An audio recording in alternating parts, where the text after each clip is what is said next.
The Titans are in prime time against the Dolphins on Monday Night Football. You're watching Titans Today by Chat Sports. I'm happy you joined us, and we have a full preview of this Titans versus Dolphins game coming up for you on the show. Before we get into that, I got to tell you something. I know that likes equal wins, and if we can get 200 likes on this video, well, I tell you what, there's a good chance the Titans win on Monday night, pull off the upset against Tua Tagovailoa and the Dolphins squad. So do me a favor, hit that like button. Let's try and get to 200 on this video. I'd certainly appreciate it, and I know Will Levis would as well. Without further ado, let's get this thing rolling.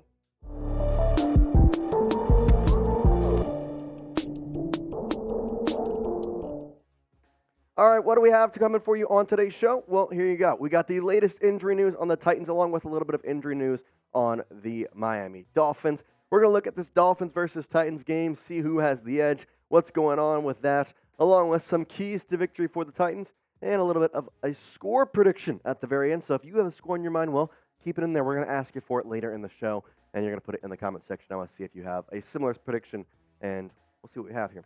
We appreciate you watching. Let's get rolling here. Titans, I have them sitting at 4-8. The Dolphins at 9-3. Their scoring offense a little bit better, let's just say. Second in the NFL at 32 points per game. Obviously, though, it helps when you score above 50 a couple times. Yeah, Dolphins, their offense can do something, but their defense, not exactly the greatest, 21st in the NFL.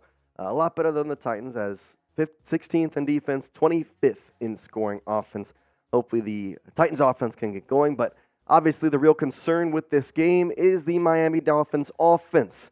That is going to be a tough pill to swallow and kind of really handle with a defense that has already been struggling. You got guys like Azeez Al-Shaair, who has looked pretty good, but, well, you may be without a couple of key pieces that we will talk about here in just a moment. But let's look at this Dolphins offense from a player-by-player perspective and kind of talk about the key members. So let's start with the quarterback, Tua Tagovailoa, third in passing yards in the NFL. Yeah, that's pretty good when you add on with that. He has the number one wide receiver in the NFL in Tyreek Hill, who honestly, in my opinion, could be up for MVP discussion with the way he has played. Not to mention Raheem Mostert, who isn't even the lead back anymore, by the way. It's Devon Achane, in my opinion. But Mostert, well, he is the number one rusher in terms of touchdowns this year. He is the most in the NFL. And I know he had a bunch early in the season, but Devon Achane has kind of taken over that RB1 role, if not maybe a little bit of a split with Mostert. Just kind of wild that he has the most touchdowns and is still not the clear number one back. But you get back inside that red zone, well, guess what? You're going to expect to see Raheem Mostert with the ball in his hands where the Dolphins. Let's go into some injuries here for both squads, starting with the Titans. And there's four guys that we got to talk about that we've mentioned here in the past couple days. Number one being Derrick Henry, who was put into concussion protocol, so say. But then, well, Mike Vrabel on Monday said, no, he wasn't. He was never in concussion protocol. I don't know what y'all are talking about. We checked on him. He's fine. He should be in line to play, but I do want to watch out for him. Now, Jeffery Simmons, the defensive tackle, well, he's actually injured with a not serious injury, but one that potentially could probably make him miss that game. Kristian Fulton is dealing with a hamstring issue, and then Ryan Stonehouse had season-ending injury, so we will probably not see him, obviously, for the rest of the year with that surgery on his knee. That stinks for him. For Derrick Henry, though, it's nice to have him back on there, as I did not want to see him not playing this game. That would be a really tough game to get going, considering you're going to need to put up some points against this Dolphins offense. And, well, 8 touchdowns for Henry looks pretty good, especially in the past 2 games. 2 touchdowns in each of them.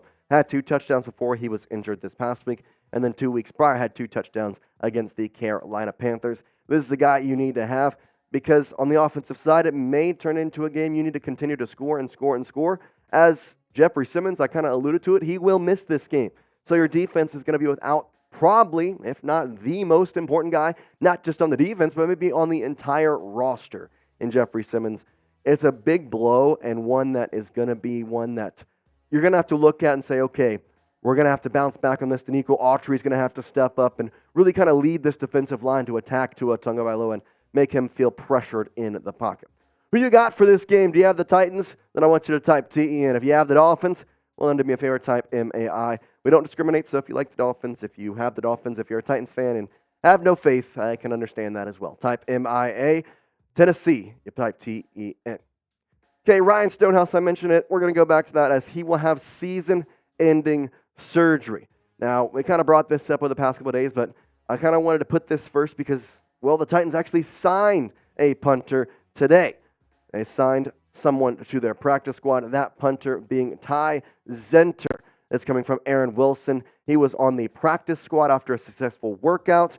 If I had to bet, I would expect him to be on the active roster for the game just because Nick Folk was the one putting away punts, and I don't want my kicker punting the ball, no offense. So we'll have to see if they actually put Zenter on there or if they just decide to stick with Folk, which would also cause problems because then Ryan Tannehill would also have to be the holder and regarding something changing with that.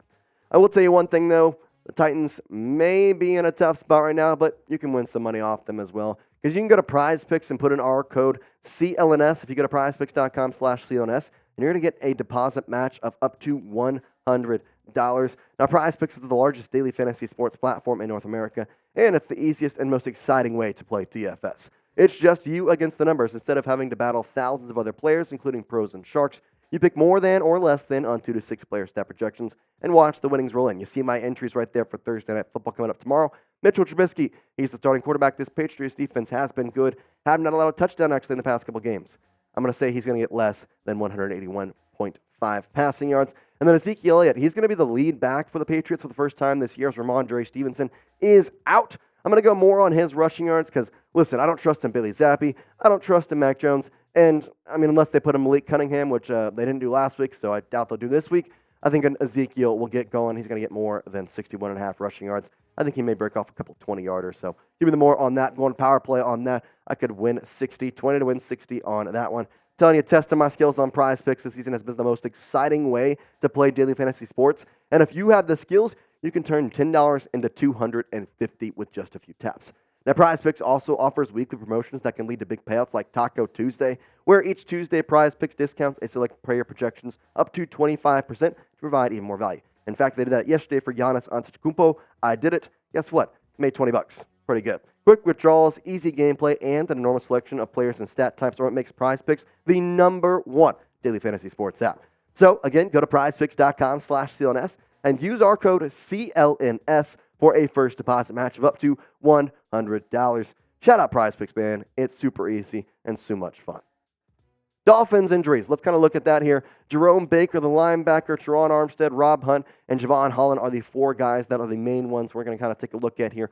All these guys, as of right now, are labeled as questionable, but I kind of want to dive into a couple of them who I think probably will not be on the, they may be on the active roster, but they probably won't be active for that game.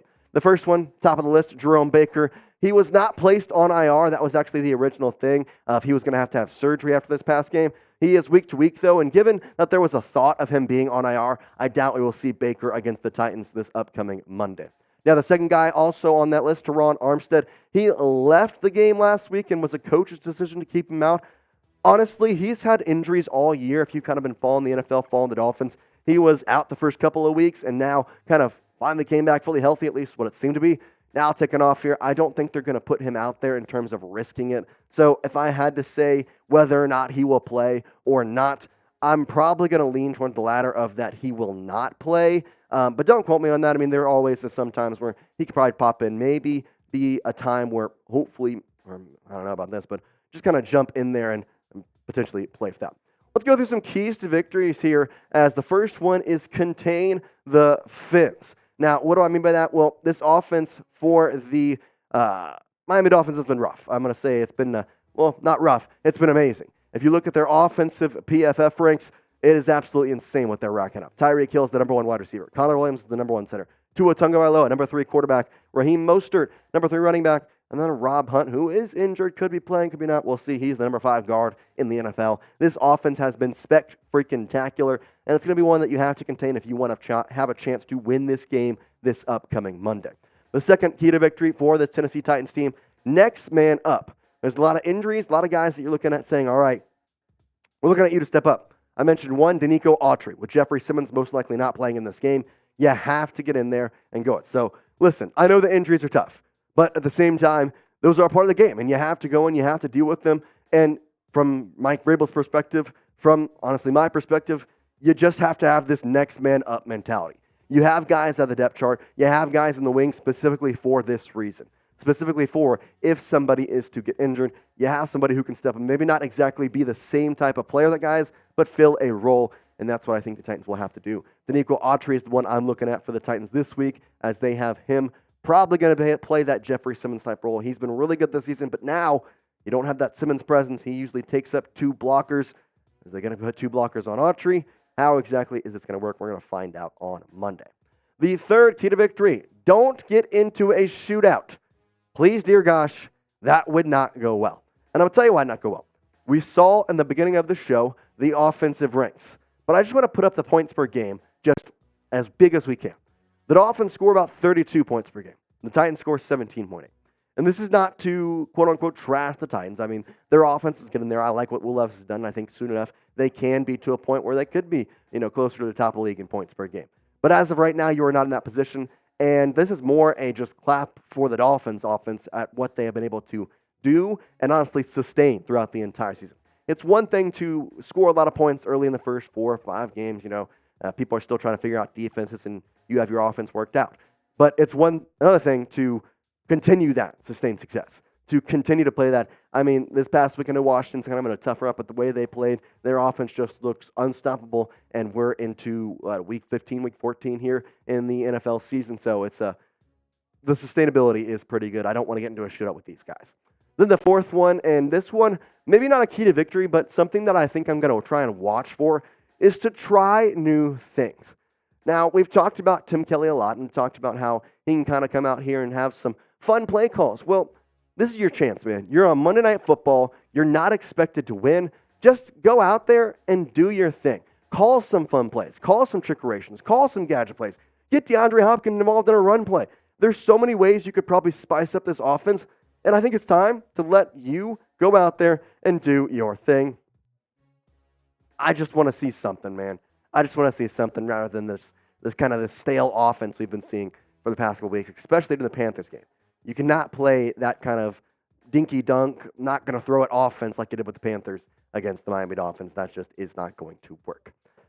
All right, well, we've reached this section of the show. I want you to predict the score in the comments section. I'm going to give you mine here in just a second. I'll say it out loud to you and let you know. But predict the score, Titans versus Dolphins. What do you have? I'll give you 2 seconds.